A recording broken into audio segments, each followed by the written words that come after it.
दोस्तों, क्या होगा अगर आप कुछ ऐसा खा लें कि उसे खाने के बाद आपका दिमाग इतना तेज हो जाए कि आप दुनिया का कोई भी हुनर या काम चंद मिनटों में सीख सकें और दुनिया के सबसे होशियार इंसान बन जाएं।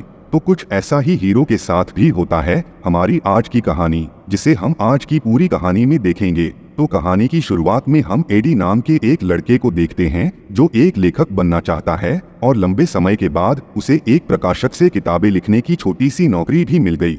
लेकिन अब तक वह उस किताब का एक भी शब्द नहीं लिख पाया है, क्योंकि वह हर दिन बस थोड़ा सा लिखता है और फिर उसे हटा देता है। दरअसल वह अपने भविष्य को लेकर बहुत भ्रमित और परेशान हो गया है और जीवन की इस असफलता के कारण एक दिन उसकी प्रेमिका लिंडी भी उसे छोड़कर चली जाती है। हालांकि उसकी एक बार मेलिसा नाम की लड़की से शादी हो चुकी थी, लेकिन उसके आलस्य और असफलता के कारण उसने भी उसे छोड़ दिया। अब जिंदगी से थककर एडी शहर में घूमता रहा और अपने अपार्टमेंट की ओर चला गया। तभी रास्ते में उसकी पूर्व पत्नी का भाई वर्षान उससे मिलता है। जब वे मिलते हैं तो एक बार में बैठ जाते हैं और बातें करने लगते हैं। एडी वर्ना को अपनी पूरी जिंदगी की कहानी बताता है, जिससे वर्ना समझ जाता है कि एडी अपनी जिंदगी में बहुत भ्रमित और परेशान है। तो वह उसकी मदद के लिए उसे एक गोली देता है, लेकिन यह देखकर एडी हंसने लगता है और कहता है, यह छोटी सी गोली मेरी कैसे मदद कर सकती है। लेकिन वर्ना का कहना है कि यह कोई साधारण गोली नहीं है, इसे लेते ही आपकी सारी उलझनें दूर हो जाएंगी और आप अपना कोई भी काम वाकई शानदार तरीके से कर पाएंगे। बाद में वर्ना एडी को अपना कार्ड भी देती है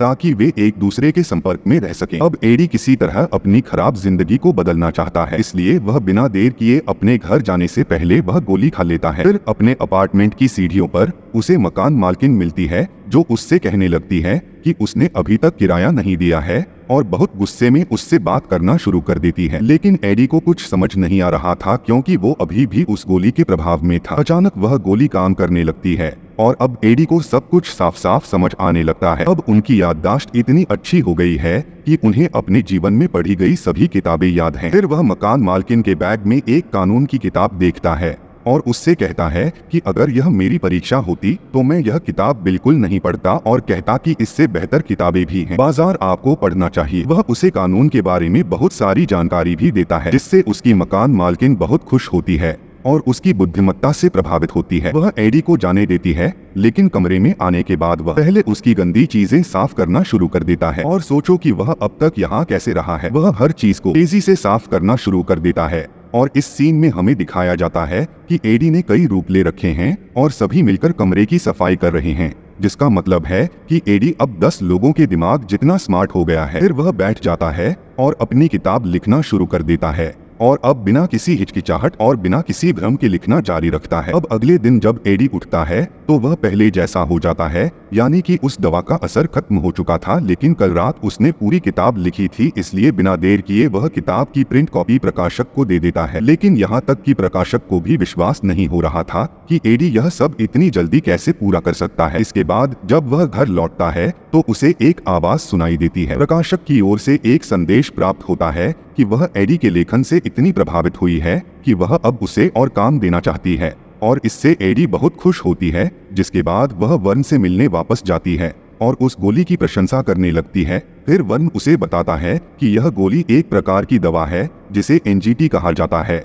और यह दवा किसी के दिमाग को 100% खोल देती है ताकि वह अपने दिमाग को पूरी ताकत से इस्तेमाल कर सके। अब एडी उससे और गोलियां मांगता है, लेकिन वर्न कहता है कि पहले बाजार से मेरी ड्रेस और मेरे लिए एक बर्गर ले आओ। जिसके बाद जब एडी अपने लिए हैमबर्गर और अपना सूट लेकर वापस आता है तो देखता है कि किसी ने वार्न की गोली मारकर हत्या कर दी है। यह देखकर वह बहुत डर जाता है और तुरंत पुलिस को फोन करके इसकी जानकारी देता है। अब यहाँ उसे एहसास होने लगता है कि शायद किसी ने वार्न की इसलिए हत्या कर दी है। गोली इसलिए पुलिस के आने से पहले वह वर्न के कमरे में उन गोलियों को ढूंढना शुरू कर देता है और काफी देर तक खोजने के बाद आखिरकार उसे उन गोलियों का एक पूरा पैक मिल जाता है, और इसके साथ ही उसे नोटों का एक बंडल और एक छोटा सा पैकेट भी मिल जाता है। डायरी रखना। तभी पुलिस आ जाती है और वह दरवाजा खोलने जाता है, लेकिन इसके बाद पुलिस एडी को थाने ले जाती है और उससे पूछताछ करती है। लेकिन पुलिस को एडी से हत्या के बारे में ज्यादा जानकारी नहीं मिलती। फिर वे उसे छोड़ देते हैं। फिर वह वापस आता है और दोबारा वही गोली लेता है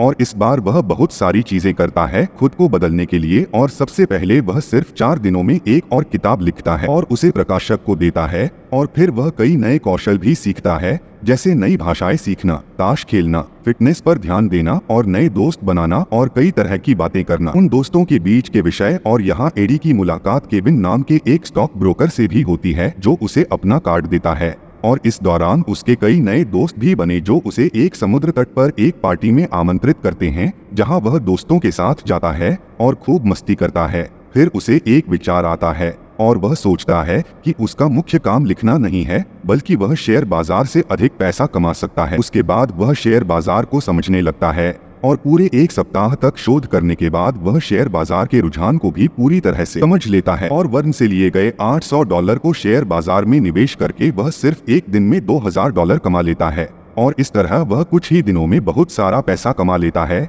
लेकिन सोचिए कि अब उसे शेयर बाजार की इतनी अच्छी जानकारी हो गई है, उसे बड़ी रकम के साथ प्रयास करना चाहिए। लेकिन इसके लिए उसे शेयर बाजार में निवेश करने के लिए और अधिक धन की आवश्यकता है। फिर पैसे के लिए उसकी मुलाकात जेरी नाम के एक अमीर आदमी से होती है जो व्यक्तिगत रूप से पैसे उधार देता है। अब जेरी से मिलने के बाद वह एडी को $10 लाख देता है, लेकिन साथ ही उसे धमकी भी देता है कि अगर उसने समय पर उसके पैसे नहीं लौटाए तो वह उसकी खाल फाड़ देगा और उसके सिर पर बांध देगा। बाद में एडी आता है और वह सारा पैसा शेयर बाजार में निवेश कर देता है और केवल 1 हफ्ते में वह अपने तेज दिमाग से $2 मिलियन कमा लेता है। और अचानक इतने पैसे के साथ वह स्टॉक मार्केट में बहुत मशहूर हो जाता है और हर जगह उसकी चर्चा होने लगती है, जिसके बाद पत्रकार और कई स्टॉक ब्रोकर उसके पीछे पीछे चलने लगते हैं और अखबारों में भी एडी की तूती बोलने लगती है। फिर एक दिन जब एडी अपनी पूर्व प्रेमिका लिंडी से मिलता है तो लिंडी एडी के इस बदले हुए रूप को देखकर प्रभावित हो जाती है, जिसके बाद वे दोनों फिर से शुरू करते हैं और एक साथ रहते हैं और कई खूबसूरत जीवन जीते हैं। वे साथ में समय भी बिताते हैं। अब एक दिन जब लिंडी उसके साथ थी, एडी ने एक आदमी को देखा जो उनका पीछा कर रहा था। वह इसे नजरअंदाज कर देता है और लिंडी को वहां से ले जाता है। अगले दिन हम देखते हैं कि वही स्टॉक ब्रोकर केविन एडी को कार्ल नाम के एक बहुत प्रसिद्ध व्यवसायी से मिलवाता है। एडी से कुछ देर बात करने के बाद कार्ल उनके शेयर बाजार और बिजनेस से जुड़े विचारों से काफी प्रभावित हुए वह एडी को अपनी कार में घर ले जाने जाता है। इस दौरान वह एडी को कुछ फाइलें सौंपता है। उन फाइलों को देखने के बाद एडी उसे अपनी कंपनी में कई डिफॉल्ट के बारे में बताता है और कंपनी की समस्याओं को हल करने के लिए कुछ समाधान भी सुझाता है। यह सुनने के बाद कार्ल एडी की बुद्धिमत्ता से बहुत प्रभावित होता है और उसे अगले दिन एक जगह फिर मिलने के लिए बुलाता है। इसके बाद एडी सड़क पर उतर जाता है और थोड़ा टहलने लगता है, लेकिन इसी दौरान उसे कुछ अजीब सा महसूस होने लगता है और यह असल में एनजीटी गोली का साइड इफेक्ट था। और इस साइड इफेक्ट के कारण वह इस पर ध्यान नहीं देता है कि क्या है हो रहा है होता है और वह एक साथ कई जगहों पर पहुंचने लगता है, जैसे पहले किसी क्लब में, फिर किसी पार्टी में और उसके बाद वह एक लड़की के साथ प्यार करता हुआ दिखता है और फिर अचानक वह एक स्टेशन पर पहुंच जाता है जहां कुछ गुंडे उस पर हमला कर देते हैं। लेकिन एडी को नहीं पता कि कैसे लड़ने के लिए, लेकिन फिर उसे जैकी चैन के फाइट सीन याद आने लगते हैं जो उसने टीवी पर कई बार देखे थे और फिर उसी स्टाइल को कॉपी करते हुए वह यहाँ सभी गुंडों को मारता है। और इसके बाद आखिरकार वह खुद को एक हाईवे ब्रिज पर पाता है और अब 18 घंटे बीत चुके हैं। ये सब होते हुए बीत गया, लेकिन उसे समझ नहीं आ रहा था कि उसके साथ क्या और कैसे हो रहा है। जिसके बाद हम देखते हैं कि एडी नींद से जाग जाता है और फिर कार्ल द्वारा दी गई फाइलों को चेक करना शुरू कर देता है। लेकिन इस बार वह गोली नहीं लेता है क्योंकि वह नहीं चाहता कि पिछले 18 घंटों में उसके साथ जो हुआ वह खुद को दोहराए। लेकिन गोलियों के बिना उसे कुछ भी समझ नहीं आता है और आज उसे कार्ल के पास जाना था, लेकिन फिर भी वह बिना गोलियां खाए ही कार्ल के पास चला जाता है। और अब क्योंकि वह गोलियां नहीं ली थीं, इसलिए उसका दिमाग एडी के सामान्य दिमाग की तरह ही रहता है और यही कारण है कि वह समझ नहीं पाया कि कार्ल किस बारे में बात कर रहा था। फिर वह समाचार में देखता है कि एडी जिस लड़की के साथ एक दिन पहले था वह होटल के कमरे में मृत पाई गई थी और एडी को भी कुछ याद आया कि शायद वह उस लड़की के साथ था और उसने सुना कि शायद उसने उस लड़की को मार डाला है। फिर वह कल से सॉरी कहता है और वह बाहर चला जाता है और उल्टी करने लगता है। इसके बाद वह घर चला जाता है और लंबे समय तक दवा न लेने के कारण उसकी तबीयत खराब होने लगी। लेकिन अब वह दोबारा दवा लेने से पहले गोली के बारे में सब कुछ जानना चाहता है, इसलिए इसके लिए वह दिए गए नंबरों पर एक एक करके कॉल करना शुरू कर देता है। वह डायरी जो उसे वर्न से मिली थी, जिसे वर्न ये गोलियां देता था, लेकिन उसे पता चलता है कि इस दवा का इस्तेमाल करने वाले अधिकांश लोगों की मृत्यु हो चुकी है। इसके बाद वह बचे हुए आखिरी व्यक्ति को कॉल करता है। फिर यह कॉल उसके पास बैठे एक व्यक्ति तक पहुंचती है और यह वही व्यक्ति था जो पहले एडी का पीछा कर रहा था, जिसे वर्न ने कॉल किया था। यह देखकर एडी किसी तरह वहां से भाग जाता है और उनसे भागते भागते वह एक बार में पहुंच जाता है जहां उसकी मुलाकात अपनी पूर्व पत्नी मेलिसा से होती है। मेलिसा ने उसे बताया कि वह भी एनजीटी की गोलियां लेती थी, लेकिन इसके दुष्प्रभावों के कारण उसने उन्हें लेना बंद कर दिया और जब से उसने उसे छोड़ा उसका चेहरा खराब हो गया है और वह एक बूढ़ी औरत की तरह दिखने लगी है। बाद में वह एडी को एनजीटी छोड़ने के लिए कहता है क्योंकि उसकी लत बहुत गंभीर है और उसे यह भी बताता है कि यह दवा धीरे धीरे हमें अंदर से मार रही है और इसे छोड़ना इतना आसान नहीं है। लेकिन एडी को धीरे धीरे अपनी खुराक कम करने और छोड़ने की सलाह देता है। इसके बाद रास्ते में एडी की मुलाकात उसी रूसी जेरी से होती है जिसने उसे $1,00,000 उधार दिए थे, जिसके बाद वह एडी को पीटना शुरू कर देता है और अपने पैसे वापस मांगता है क्योंकि एडी ने अब तक उसके पैसे नहीं लौटाए थे। उसी समय जेरी एडी के हाथ में एक गोली देखता है और पूछता है कि यह क्या है और जबरदस्ती उससे वह गोली ले लेता है और खा लेता है। इसके बाद बहुत अच्छा महसूस होने लगता है और फिर एडी बैंक से पैसे निकालकर जेरी को दे देता है, जिसके बाद वो चला जाता है। लेकिन अब एडी की हालत बहुत गंभीर हो गई थी और उसे किसी भी कीमत पर एनजीटी की गोलियों की जरूरत थी, इसलिए वो अपनी गर्लफ्रेंड लिंडी के ऑफिस पहुंचता है और वहीं गिर जाता है। फिर लिंडी उसकी हालत देखकर वे उससे पूछते हैं कि क्या हुआ, जिसके बाद एडी उसे उस दवा के बारे में सब बताता है और उसे घर से वो गोलियां लाने के लिए कहता है। जिसके बाद लिंडी घर आती है और वो गोलियां लाने लगती है, लेकिन तभी सड़क पर वही आदमी आता है जो उसका पीछा कर रहा था। कुछ दिनों तक एडी उसका पीछा करता है। इसके बाद लिंडी भाग जाती है और एक बड़ी चट्टान के पीछे छिप जाती है और एडी को बुलाती है और उसे सब कुछ बताती है और फिर एडी लिंडी को वहां से एक गोली लेने के लिए कहती है, इसलिए वह उसकी बात मान लेती है और एक गोली खा लेती है। लिंडी का दिमाग बहुत तेजी से काम करने लगता है और वह उस आदमी को चखकर बहुत आसानी से वहां से भाग जाती है। फिर वह एडी के पास जाती है और उसे एक गोली देकर ठीक कर देती है। उसके बाद हम अगले दिन का दृश्य देखते हैं जहां लिंडी एडी को यह दवा देती है। वह उसे नशीली दवाओं की आदत छोड़ने के लिए कहती है और कहती है कि मैंने इसे केवल एक बार लिया है, लेकिन मैं इसे दोबारा कभी नहीं लूंगी और तुम्हें भी इसे लेना बंद कर देना चाहिए। लेकिन एडी का कहना है कि वह इसे अभी नहीं छोड़ सकता क्योंकि उसका काम अधूरा है और लिंडी से कुछ समय मांगता है कि वह धीरे धीरे इस आदत को छोड़ सके। उसके बाद वह एडी को ले लेता है और फिर एडी दोबारा वह गोली लेता है और अपने तेज दिमाग से इस दवा को समझने की कोशिश करता है और समझ जाता है कि अगर वह इस दवा की खुराक कम कर दे और शराब न पिए और खाना न खाए समय, इसलिए इस दवा के दुष्प्रभाव अधिक नहीं होंगे और फिर वह ऐसा ही करता है और इसे केवल इस तरह से लेना शुरू कर देता है। अब चूंकि एनजीटी लेने के बाद एडी का दिमाग बहुत तेजी से काम कर रहा था, इसलिए वह भविष्य के बारे में सोचकर कुछ महत्वपूर्ण निर्णय लेता है। जैसे सबसे पहले वह एक कोट बनवाता है जहां एक बुक पॉकेट होती है जहां वह अपनी सभी गोलियां सुरक्षित रखता है और फिर वह एक केमिस्ट से मिलता है और उसे एक एनजीटी गोली देता है और उसे उस गोली की एक प्रति बनाने के लिए कहता है जहां कोई साइड इफेक्ट नहीं होता है और वह उसे 6 महीने के भीतर गोली बनाने के लिए बहुत सारे पैसे भी देता है। जिसके बाद एडी अब उसी बिजनेसमैन कल के साथ काम करना शुरू कर देता है और अपने बिजनेस को उच्चतम स्तर पर ले जाता है। इसके अलावा वह शेयरों में भी बहुत मुनाफा कमाना शुरू कर देता है। कल और उसके जैसे कई अन्य महान उद्यमियों के पैसे को बाजार में निवेश करके और ऐसा करते हुए वह खुद एक स्टॉक ब्रोकर बन जाता है और जल्द ही करोड़पति बन जाता है। लेकिन एक दिन एक पुलिस अधिकारी उसे आश्चर्यचकित कर देता है क्योंकि उसने एक वीडियो लिया था जिसमें वह मर रही लड़की के साथ था होटल में। लेकिन एडी ने तुरंत अपने वकील को बुलाया और फिर पूरी कहानी जानने के बाद वकील किसी तरह एडी को रिहा करने में कामयाब रहा। लेकिन जब एडी ने बाद में गोली के लिए अपने कोट की जेब की जांच की तो उसे गोलियां नहीं मिली और उसे इस बात का एहसास हुआ कोट उसके वकील द्वारा पुलिस स्टेशन में लाया गया था, जिसका अर्थ है कि वकील ने वे गोलियां चुरा ली थीं। दूसरी ओर जेरी अभी भी एडी की तलाश कर रहा था क्योंकि उसे और गोलियां चाहिए थीं, इसलिए एडी उसे कुछ गोलियां देकर किसी तरह उससे छुटकारा पाता है। उसी समय एडी कॉल की कंपनी का विलय एक अन्य बड़ी कंपनी के साथ कर रहे थे जिसके मालिक हैक थे, जिसके कारण उनकी कंपनी के शेयर की कीमत बहुत अधिक हो जाती और एडी को इस सौदे के लिए $40 मिलियन मिलते। लेकिन जिस दिन उनके फ्यूजन मीटिंग में हैक की पत्नी उसकी जगह वहां आती है और कॉल को बताती है कि हैक अस्पताल में है और उनमें से कई हैं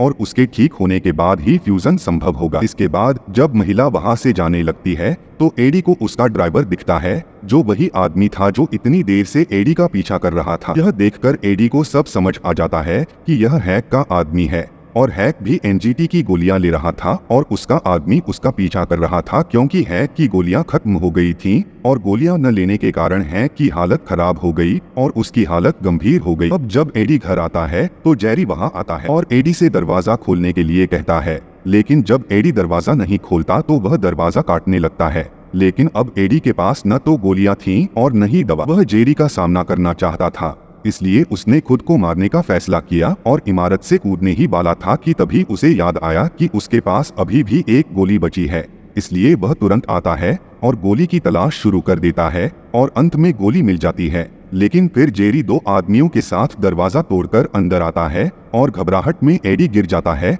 जिसके कारण गोली उसके हाथ से छूटकर गिर जाती है। इसके बाद जेरी के आदमी उसे पकड़ लेते हैं और फिर जेरी उससे और गोलियां मांगने लगता है। और यहाँ हम देखते हैं कि जेरी एडी की तरह गोलियां नहीं लेता है, बल्कि उन्हें सीधे अपनी नसों में इंजेक्ट करता है ताकि इसका असर लंबे समय तक रहे। लेकिन जब एडी नहीं देता है गोली की गोलियां, जेरी के आदमी कमरे में हर जगह गोलियां ढूंढने लगते हैं और इसी दौरान मौका पाकर एडी गैरी पर हमला करता है और उसके पेट में कांच का टुकड़ा घुसाकर उसे मार देता है। लेकिन अब एडी को वह गोली चाहिए थी, क्योंकि उसकी हालत खराब थी, बिगड़ती जा रही है बदतर। लेकिन फिर गैरी का खून बहता देखकर उसे याद आया कि गैरी उस गोली का इंजेक्शन लगा रहा था, इसलिए वह उसके खून में प्रवेश कर गई। वो गोलियां होंगी, उसके बाद वो उसका खून पीना शुरू कर देगा और ये असल में काम करेगा। उसके बाद एडी के गुर्गों को एक एक करके मारना शुरू करें और फिर वहां से भाग जाएं। दूसरी ओर हैक की भी अस्पताल में मौत हो जाती है, जिसके बाद एडी हैक के उसी ड्राइवर के पास जाता है और उसे पूरी कहानी बताकर मदद मांगता है और वह ड्राइवर भी उसकी मदद करता है। फिर वे वकील के घर जाते हैं और उसे बांध देते हैं और काफी देर तक खोजने के बाद एडी को वो गोलियां मिल जाती हैं। आगे हम 1 साल बाद का दृश्य देखते हैं, जहां अब एडी की किताब प्रकाशित हो चुकी है और उसने अपनी खुद की कंपनी भी शुरू कर दी है और अब वह अरबपति बन गया है। इसके साथ ही वह राष्ट्रपति चुनाव में भी भाग लेंगे। तभी कार्ल अपने कार्यालय में आता है, जिसे अब पता चला है कि एडी एनजीटी की गोलियां लेता है और इसीलिए वह इतना स्मार्ट है। वह आता है और एडी से उसके लिए काम करने के लिए कहता है और उसे बताता है कि अब उसने एनजीटी गोलियां बनाने वाली कंपनी और इन गोलियों की विनिर्माण इकाई खरीद ली है। अब भी इसे बंद कर दिया गया है और अगर एड चाहता है कि वह ये गोलियां लेता रहे तो उसे काल के साथ काम करना होगा। और जब काल ऐसा कहता है तो एडी अवधि का समय देता है और कहता है कि सड़क पर जो कार आ रही है वह आएगी और यह सामने वाली कार से टकराएगा। फिर कुछ ही सेकंड में स्थिति वैसी ही हो जाएगी। उसके बाद मुझे दुनिया में कोई अंतर नजर नहीं आएगा। उसके बाद मुझे कोई और समस्या नहीं होगी, क्योंकि मैंने पहले ही उस गोली की एक प्रति बना ली है और जो गोलियां मैंने तैयार की हैं उनमें एनजीटी का कोई दुष्प्रभाव नहीं है।